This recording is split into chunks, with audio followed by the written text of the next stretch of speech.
Alright guys, so one of you had asked to see how I clean the CRB out. I know I directed you to a portion of video that had it, but I've only done it really once or so, maybe twice. And so I was going to show you guys again. So you take these driver pins out that go in these slots here that hold the brushes in place. And that's how you remove each one. And then generally what I will do is remove the main debris, pull this stuff out. It's what you guys like to call kick out. As you saw earlier in the video, it dropping out. So I know somebody said, why don't you get some little bends on the end of that come with it, and I understand that. I do have them. I take them off because people like to see what's coming out of the carpet, you know, and I'm vacuuming it right up afterwards before I actually rinse the carpet, so it's just sitting right on top, so it's not affecting anything or anything in like that. So that's why I don't have them on there. And then plus, when you strap it on to the little caddy that holds this in place, you know, you gotta take those off and then secure it because the strap won't fit all the way around those. So that's part of the reason why I take it off. And then of course you got to clean those bends out every single time too. Sometimes it's just easier, in all honesty, to let it fall on the top of the carpet and then vacuum it up, because then you have one less thing you have to clean.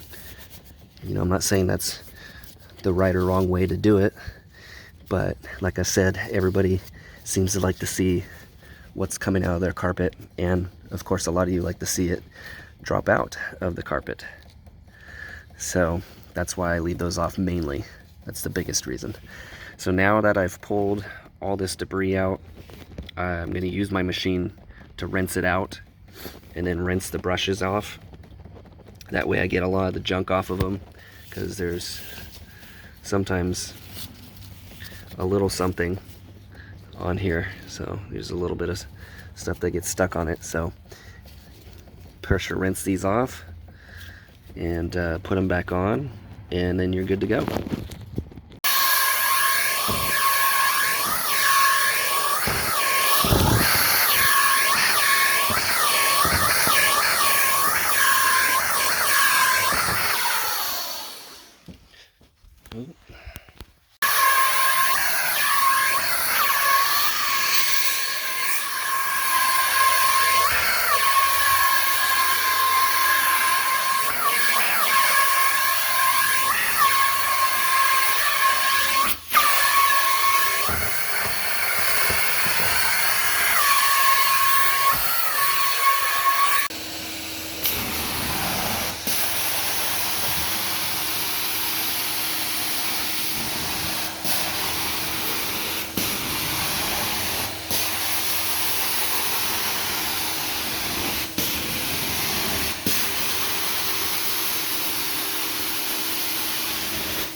So as you guys have noticed earlier in the video, this bedroom carpet is different than the others. This is the original carpet to the house, and the hallway and living room area is, I believe they said, about 4 years old.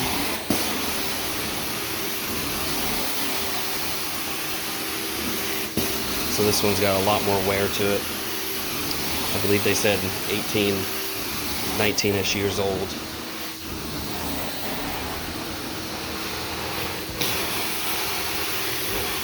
So surprisingly, it's not too bad for that age and a light colored carpet. So I spray potted this area pretty well, and then sent the CRB over it to help see if we can get this traffic pattern to look a lot better. And as you can see, when I push the wand forward, you don't see the wear anymore. See again how it's gone? But when I drag it back, you can see it. So the fibers are worn, they're untwisting, or the tips are blooming, so like opening up like a flower, so that's why they call it like tip blooming or carpet blooming. So when the carpet wears out, the fibers pull from each other and start to open up, thus refracting light differently, giving it that appearance that it's darker, and it's just there's more pits between the carpet fibers in those areas compared to others. And you can notice that on just about any carpet that's been worn a bit, any style pretty much as well. And then in the corner where it's nice and tight, obviously it doesn't have that issue because there is no carpet blooming or tip blooming. So if you're ever wondering, why do my traffic areas look dirty all the time, even after professional cleaning? Well, it's partly due to the wear.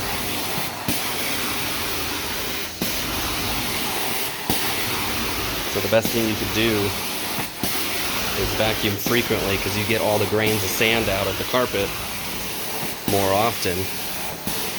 You're going to have a longer lasting carpet, depending on the style and grade of carpet, of course. But regardless, it doesn't matter that much about that. It's how often you vacuum, because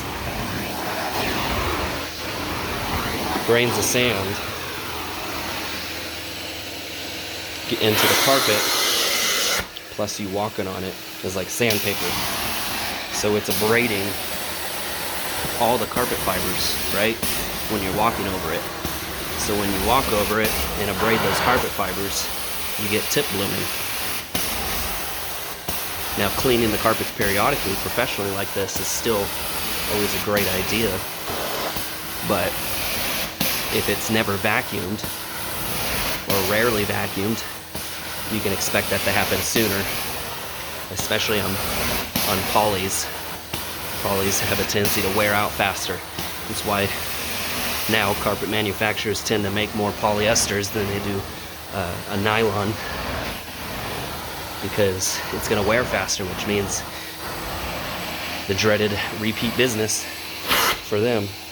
So the more you vacuum, and then the periodic professional cleanings will keep your carpet lasting much longer,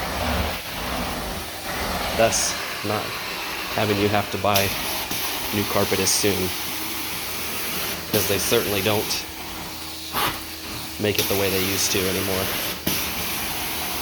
I mean, if you watched my previous video, that's 40-year-old carpet. They will not make it that way anymore.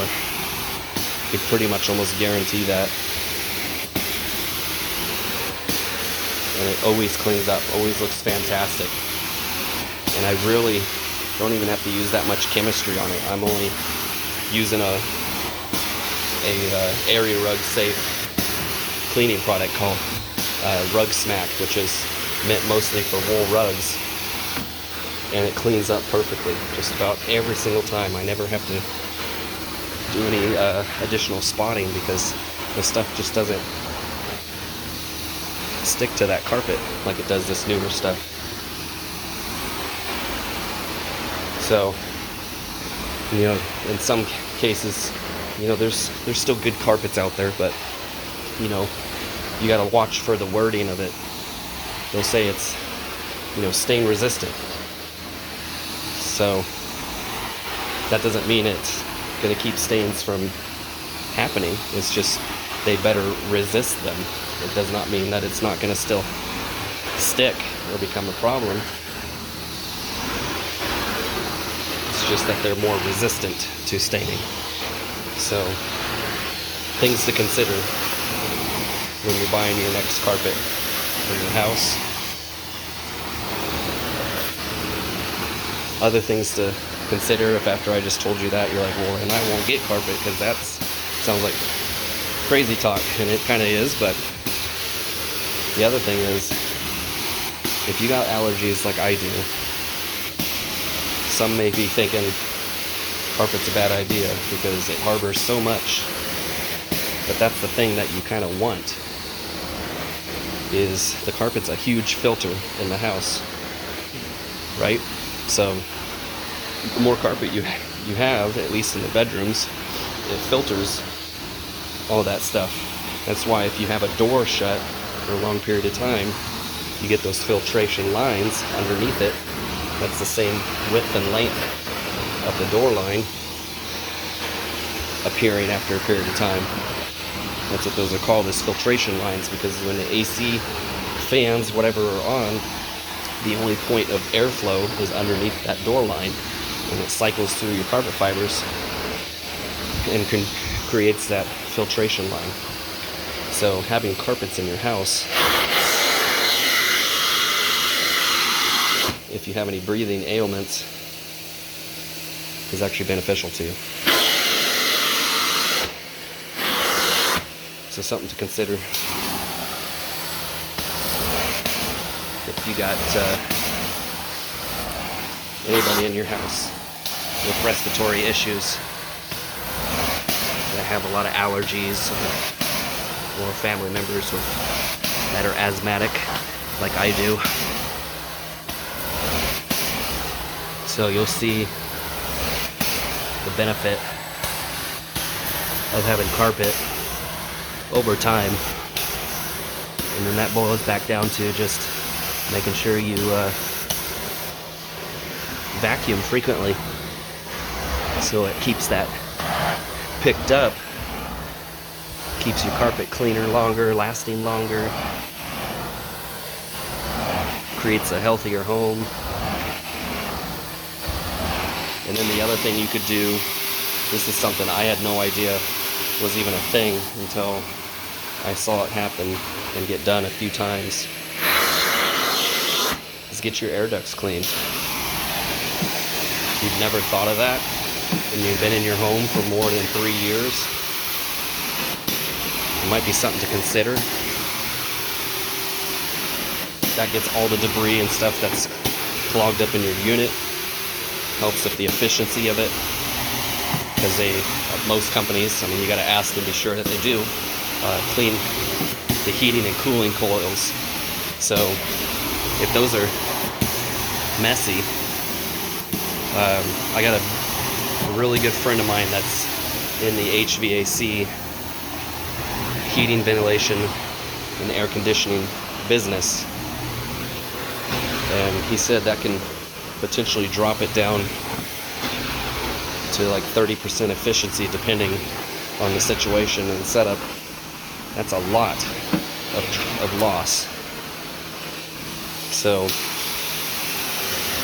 the other benefit of cleaning it out is, well, now you don't have some of that blowing around and cycling through your unit. And that's why they suggest switching your return filters out every 3 months, because they can't be 100% efficient on the filters, because air has to pass through in order for your unit to work.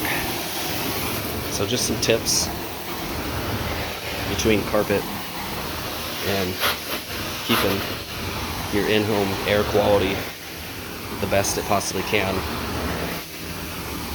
So that's something that we're going to be adding to our business at some point.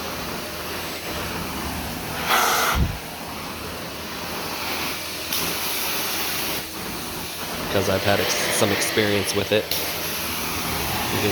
Go get certified and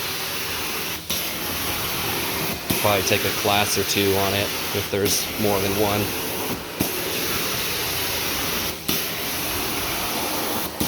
And add it to the business as something we could do to take care of everybody with. So there's numerous times, my old job, where people would want both air duct cleaning and carpet cleaning, so they can have a complete fresh start, and probably even more than now than ever, because of our current health situation around the world. I think that's why we got super busy for a while in carpets, more than we normally did, and why I had to buy another van that I'm operating out of right now. is because there is health issues, and of course, everybody wants to be healthy the best possible.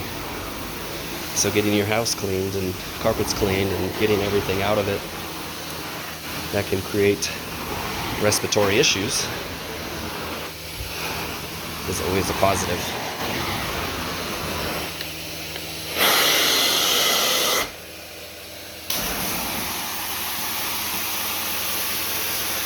So that is my TED Talk for now.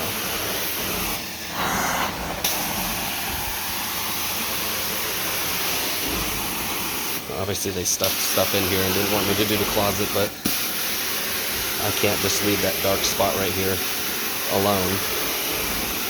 Whenever there's a room that's not being done,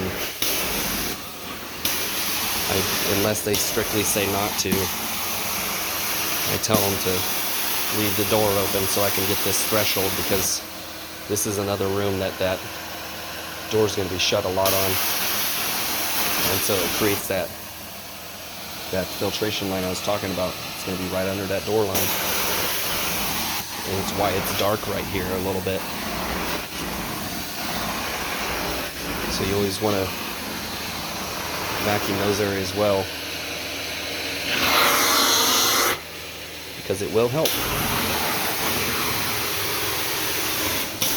So if lack of vacuuming happens, you can get the filtration lines around these corners, the edges, everywhere, because dust settles there.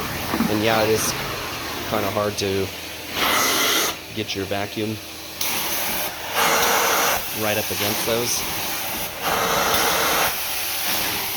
So occasionally you got to take off the handle and swipe around the edges so you don't end up with damage over a period of time from the filtration happening, because it will become difficult to get out.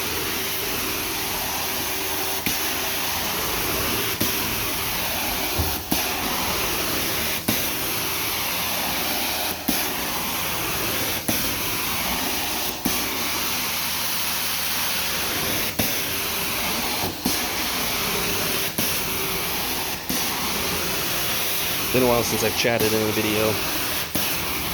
Figured it was time. Haven't really gone over much lately. That is part of the point of this channel,